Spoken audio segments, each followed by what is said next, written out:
Wajibu wa kondakta pamoja na dereva, sisi ni Waafrika na ni Wabantu, si ndio? Sasa tunaposafiri kwenye magari yetu kuna TV, kuna redio, lakini utakuta kondakta na dereva wao ni masera, wamechukua flash, wameweka nyimbo na TV inaonyesha vitu vinavyokinzana na maadili. Kumbuka kwenye gari hilo kuna baba, kuna mke, wengine wanasafiri na watoto. Sasa mnaonyesha picha za uchi. Ni maadili ya Tanzania haya? Mama unainama, mtoto anakodoa, anaangalia, inalipa hiyo? Mnaenda msibani, una baba mkwe, una mama mkwe, mko watu kama 6 wana familia, lakini vitu vinavyoonyesha ni aibu.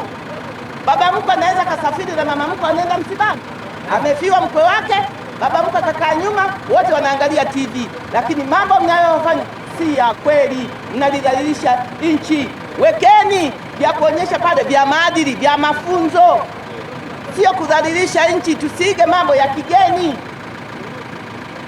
Hata nyimbo wekeni zenye maadili, zenye mafunzo.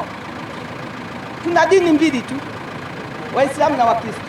Utaweka nyimbo za Kikristo kama 6, unakuja za Kiislamu, unaweka mahubiri, unaweka nini, mwenyewe yote tunasikiliza. Sisi ni tuna baba mmoja na mama mmoja, au sio? Ndio maana Mkristo anaolewa na Muislamu, Muislamu anaolewa na Mkristo. Nina imani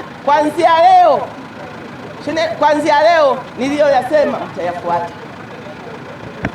Wajibu wa kondakta, kuna magari yanaenda Mwanza, kuna magari yanaenda Dar es Salaam, yanatoka hapa. Kwa hiyo, kwa sababu naongea hapa, ni maelekezo ya Tanzania nzima.